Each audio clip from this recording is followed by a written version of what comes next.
саламатсыздар. Бүгінгі сабағымыздың тақырыбы жеңіл және жүк автокөліктерінің құрылысы. Сабағымызды бастамас бұрын тест тапсырмаларын орындап көріңіздер. Жану және жүру тактісі тактыдан тұрады. 2 такты, 5 такты, 9 такты, 4 такты, 1 такты. Иінді біліктің әрбір шатуны қозғалтқыштың түріне байланысты болады. S тәріздес, A тәріздес, V тәріздес, G тәріздес, X тәріздес. Жанармай сақталады. Бақта, поршынды, дөңгелекте, гидравликада, моторда. Автокөліктерде негізгі тоқ көзі: свеча, аккумулятор, жанармай, су, генератор. Автокөліктердің тұрақты тоқ көзі: май, стартер, су, аккумулятор, генератор. Өздеріңіздің жауаптарыңызды берілген дұрыс жауаптармен тексеріп көріңіздер. Бүгінгі сабағымыздың мақсаты жалпы автокөліктердің түрлері және олардың құрылысымен танысу.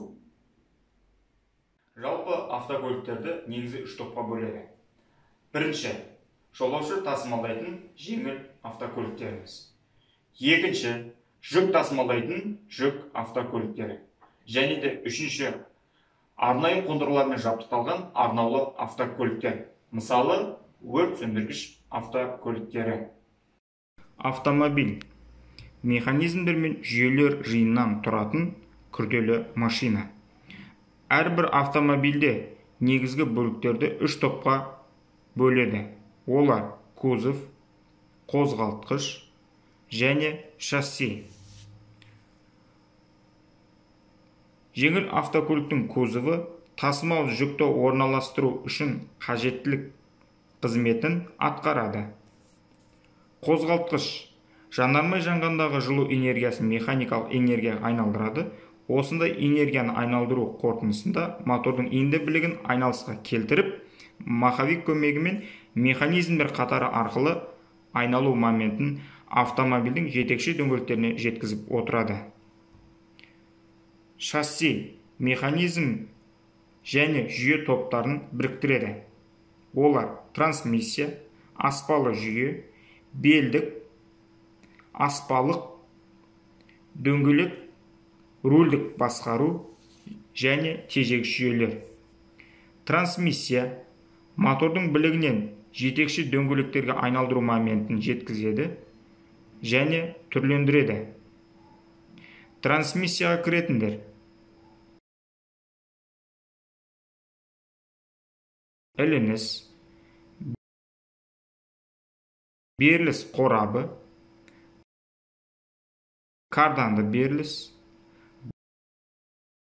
басты беріліс, дифференциал және жартылай осьтер.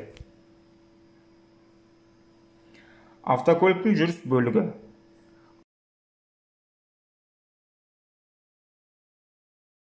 алдыңғы белдеу, артқы белдеу, амортизаторлар мен серіппелер және автокөлік дөңгелектері.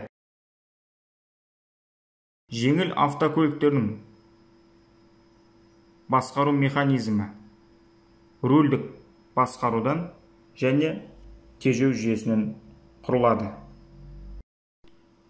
Жүк автокөліктері де жеңіл автокөліктер секілді негізгі 3 бөліктен тұрады. Бірінші, кузов. Екінші, қозғалтқыш. Үшінші, шасси. Жүк автокөліктерінің кузовы 2 бөліктен тұрады. Жүк салушы платформадан және жүргізуші кабинасынан тұрады. Жүк автокөліктерінің қозғалтқышы Жеңіл автокөліктеріндегі қозғалтқыш секілді жұмыс принципі бірдей. Қозғалтқыштағы айналымды маховик көмегімен автомобильдің жетекші дөңгелектеріне беріледі. Шасси.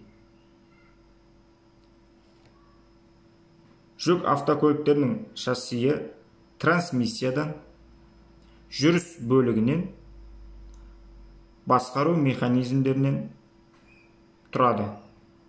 Трансмиссия қозғалтқыштағы айналу моментін автокөліктің дөңгелектеріне жеткізіп берілуді қамтамасыз етеді. Трансмиссияға жататын бөлшектер: ілініс, беріліс қорабы, бірінші карданды білік, екінші карданды білік, басты берілістер және жартылай осьтер. Жүріс бөлігіне жататындар: рама, рессорлар, серіппелер, мосттар және доңғалақтардан құралады. Басқару механизмі рульдік басқару жүйесінен және тежеу жүйесінен тұрады. Автокөліктер жетекші доңғалақтарына қарай екі топқа бөлінеді. Олар артқы жетекші және алдыңғы жетекші доңғалақты автокөліктер. Жеңіл автокөліктердің көбінде алдыңғы дөңгелек басқарушы және жетекші болады. Бұндай автокөліктер қазір қолданыста өте көп.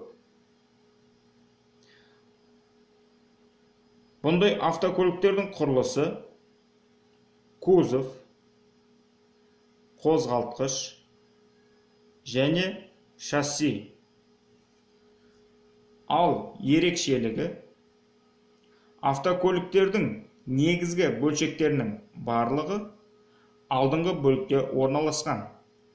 Олар қозғалтқыш, ілініс, беріліс қорабы, басты беріліс, біліктер және автокөліктің дөңгелектері. Егер қозғалтқыштағы айналымды автокөліктің барлық дөңгелектеріне берілетін болса, бұндай автокөліктерді толық 4 жетекші доңғалақты автокөліктер деп атаймыз. Бүгінгі сабақтан алған білімдеріңізді тексеру үшін келесі сұрақтарға жауап беріп көріңіздер. Бірінші, жалпы автомобильдер негізгі қанша топқа бөлінеді? Екінші, автомобильдің негізгі бөліктерінің қызметтері қандай? Үшінші, автомобильдің басқару жүйесінің қызметі және ол қандай бөлшектерден тұрады? Төртінші, автомобильдің жүріс бөлігіне қандай бөлшектер жатады? Бесінші, жетекші және басқарушы дөңгелектерінің қызметі қандай? Осымен сабағымыз аяқталды.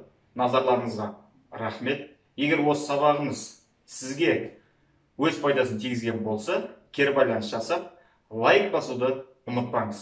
Сау болыңыздар.